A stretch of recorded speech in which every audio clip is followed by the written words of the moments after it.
Anugerah dan damai sejahtera dari Allah Bapa dan Tuhan Yesus Kristus menyertai kamu sekalian. Amin. Saudara yang dikasihi Tuhan, satu saat si gelap berkunjung ke tempat si terang. Gelap merasa senang bertemu dengan si terang karena pelayanan yang baik si terang. Akhirnya si gelap mengundang si terang datang ke diamannya, yaitu gua yang besar di gunung yang tidak jauh dari tempat si terang. Pada akhirnya terang datang ke tempat si gelap yang ada di gua yang gelap. Saat memasuki gua, si terang memanggil si gelap dan datang suara dari di dalam gua. Masuklah terang. Saat sudah masuk ke dalam gua, si terang memanggil si gelap karena dia tidak melihat si gelap.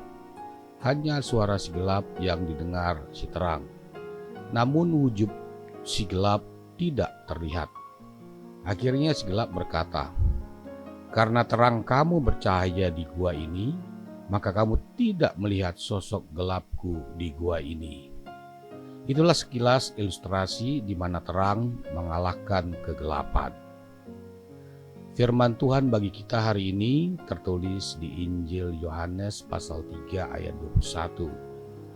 Tetapi barang siapa melakukan yang benar, ia datang kepada terang, supaya menjadi nyata bahwa perbuatan-perbuatannya dilakukan dalam Allah.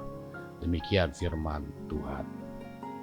Saudara yang dikasihi Tuhan, kata-kata ini adalah ucapan Tuhan Yesus Kristus saat bertemu dengan Nikodemus, di mana mereka berdiskusi tentang siapakah Yesus yang sebenarnya.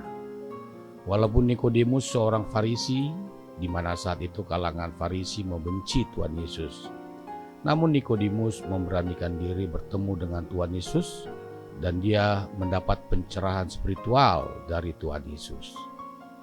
Saudara yang dikasihi Tuhan, orang benar menunjukkan perbuatannya di hadapan Allah dan ia mempertanggungjawabkan apa yang dilakukannya. Semua tindak tanduknya, tingkah lakunya nyata di hadapan Allah. Tidak ada yang disembunyikan. Orang benar tidak takut mendatangi terang Allah karena segala perbuatannya sesuai dengan kehendak Allah.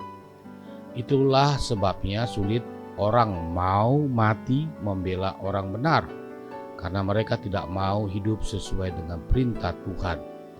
Hidup menjadi orang benar tidak mau kompromi dengan segala tindakan kejahatan dan kegelapan dunia. Orang baik bisa saja melakukan kehendak Tuhan, tetapi terkadang mereka kompromi dengan dosa dan kejahatan agar bisa menyenangkan orang lain. Kebaikannya sebenarnya menutupi dosa yang sedang dilakukannya. Itulah sebabnya ada banyak orang mau mati baginya karena jasa baiknya bagi mereka.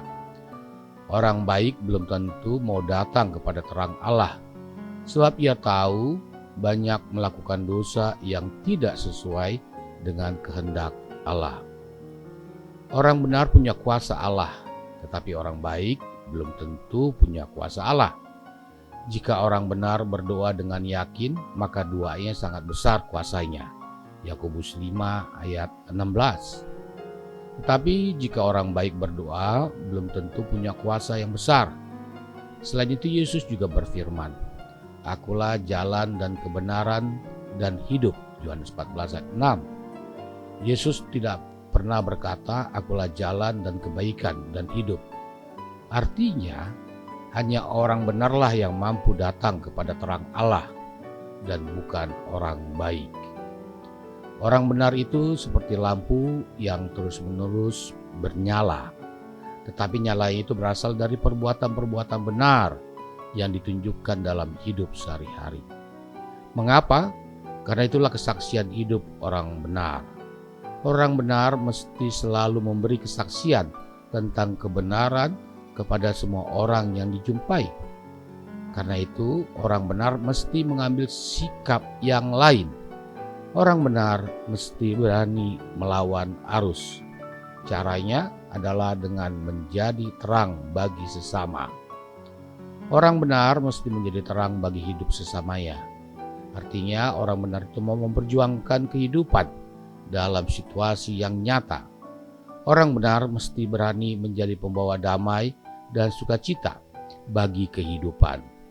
Mari kita berusaha menjadi terang yang bercahaya terus-menerus untuk meredupkan setiap bentuk kejahatan di dunia ini. Tuhan memberkati. Amin.